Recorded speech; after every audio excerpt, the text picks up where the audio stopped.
இல்லைங்களா? நான் அதான் முதல்ல சொன்னேன், வெந்ததை திம்போம், விதி வந்தால் சாவோன்னு சொல்கிறவங்களுக்கு ஒன்றும் செய்ய முடியாது. கவனிக்கிறீங்களா? எத்தனை பேர் கவனிக்கிறீங்க?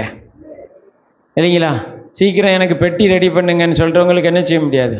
ஒன்றும் செய்ய முடியாது. அது ஆண்டவரே நினைச்சாலும் தடுக்க முடியாதுங்க, இல்லைங்களா? இல்லையா? ஒரு பிரசங்கத்தில் ஒரு பாஸ்டர் சொன்ன நடந்த சம்பவம்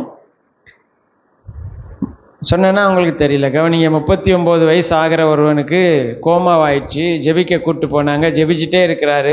அவர் பெரிய அற்புதங்கள் செய்யக்கூடியவர். ஜெபிச்சா அற்புதம் நடக்கும்.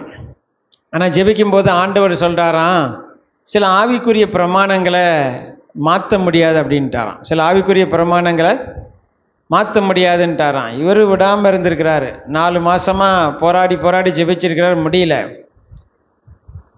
ஆண்டவர்கிட்ட கேட்கும் போதெல்லாம் ஆண்டவர் ஒரே பதில் தான் சொல்கிறாராம், சில ஆவிக்குரிய பிரமாணங்களை மாற்றவே முடியாதுன்ட்டாராம். ஸோ அப்போ அவங்க வீட்டில் எல்லாரும் கூடி ஜெபம் பண்ணி, சரி ஆண்டவரே உங்களுடைய சித்தம் ஆக கடவுதுன்னு விட்டுட்டாங்க. சொன்ன உடனே அவர் சொல்கிறாரு, இந்த வார்த்தையை சொன்ன உடனே அடுத்த நிமிஷமே இறந்து போயிட்டானாம். அடுத்த நிமிஷமே என்ன செய்தானா? இறந்து போனானா. ஸோ அப்புறம் 2 நாள் கழித்து குடும்பத்தோடு பேசும்போது ஒவ்வொருத்தராக சொல்கிறாங்க, அவன் அண்ணன், அம்மா, அப்பா எல்லாரும் சொல்கிறாங்க, எங்கள் அண்ணன் 16 வயசுலேயே சொல்லுவான், நான் 40 வயசுக்கு மேலே இருக்க மாட்டேன் அப்படின்னு சொல்லுவான். அப்போ அம்மாவும் சொல்கிறாங்க, ஆமாம் என் பிள்ளை ஒயாமல் சொல்லிருப்பான், 40 வயசை தாண்டி என்ன செய்ய போகிறோம், 40 வயசுக்கு மேலே இருக்க மாட்டேன்னு சொல்லிக்கிட்டே இருப்பானா. கவனிக்கிறீங்களா? கடைசியாக அவன் சாகும்போது அவனுக்கு 40 வயசு பிறக்கிறதுக்கு 3 மாதம் இருக்குது. அந்த நாளில் அவன் இறந்து போனான். அவனுக்கு கோமா இருக்குது. அவனுக்கு என்ன இருக்குது? கோமா இருக்குது. இப்போ ஆண்டவர் சொல்கிறாராம், இல்லை அவன் வாயை திறந்து சொல்லணும், நான் வாழுவேன், எனக்கு சாக விருப்பமில்லை, அவன் சொன்னால் ஒழிய நான் என்ன செய்ய முடியாது? மாற்ற முடியாது. உங்களுக்கு புரியுது? அவன் சொன்னால் ஒழிய நான் என்ன செய்ய முடியாது? மாற்ற முடியாது அப்படின்னு சொன்னார். நீங்கள் நல்ல ஊழியக்காரங்க தான், ஆனால் வீட்டுக்காரங்க தான், அம்மா அப்பா தான், ஆனால் நீங்கள் ஜெபிச்சு ஒன்றும் இதில் என்ன செய்ய போகிறதில்ல, நடக்க போகிறதில்ல. அவன் என்ன செய்யணும்? தன் வாயை இப்போ அவனாலும் சொல்ல முடியாது, இதில் இருக்கான், கோமாவில் இருக்கிறான். அதனால தான் உங்களுக்கு புரியுதா? உங்களை வாயை திறந்து ஏன் பேச வைக்கிறோன்னு புரியுதா? ஏன் சொல்கிறோன்னு, சொல்லுங்க, அறிக்கை பண்ணுங்கன்னு சொல்கிறோன்னு புரியுதா? நல்லா கவனிக்கிறீங்களா? ஏன் சொல்கிறது ரொம்ப முக்கியம்னு புரியுதா? எத்தனை பேருக்கு புரியுது? அல்லேலூயா. நிறைய ஜெபிச்சு உங்களுக்கு சுகமாகலையா? என்ன பேசிகிட்டு இருக்கீங்கன்னு பாருங்க. ஆமீன். நிறைய ஜெபம் பண்ணியும் உங்கள் வீட்டுக்காரர் மாறாமல் இருக்காரா சிஸ்டர்? உங்கள் வீட்டுக்காரரை பற்றி என்ன பேசிகிட்டு இருக்கீங்கன்னு நீங்கள் பேசுகிறத கவனித்து பாருங்கள். நீங்கள் ஜெபிக்கிறது ஒன்றும் பேசுகிறது ஒன்றுமா இருந்தால் நீங்கள் ஜெபிக்கிறது நடக்காது. நல்லா தெரிஞ்சுக்கோங்க, பேசுகிறது தான் நடக்கும். ஜெபத்துக்கு உங்களுக்கு நல்ல கவனிங்க, ஜெபத்தை விட நீங்கள் பேசுறதுக்கு தான் பவர் கூட. கவனிங்க, சர்ச்சில், சபையில், ஊர் பூரா இருக்கிற பிரசங்கிமாரெலாம் என்ன சொல்லியிருக்காங்களோ தெரியாது. பைபிளுடைய வசனம், பைபிளுடைய சத்தியம் என்னன்னா, ஜெபத்தை விட உங்கள் பேச்சுக்கு தான் பவர் கூட.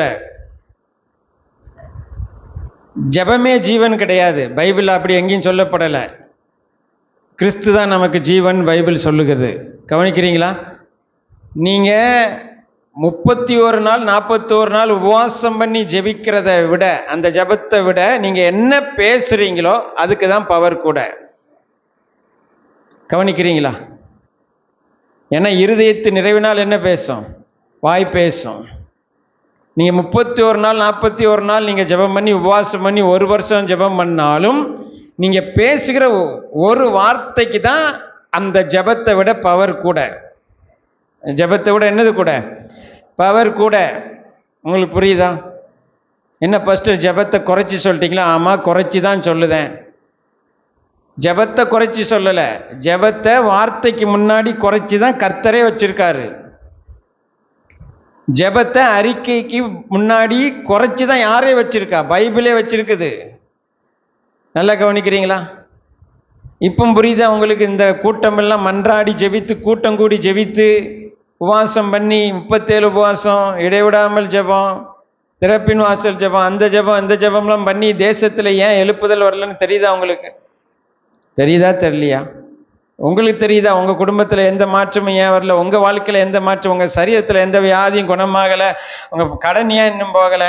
உங்களுக்கு ஏன் இன்னும் பிரச்சனை இன்னும் போகலைன்னா, நீங்கள் ஜெபிப்பதெல்லாம் ஓகே தான், ஆனால் ஜெபத்தை விட உங்கள் வார்த்தைக்கு தான் என்னது கூடுதல்?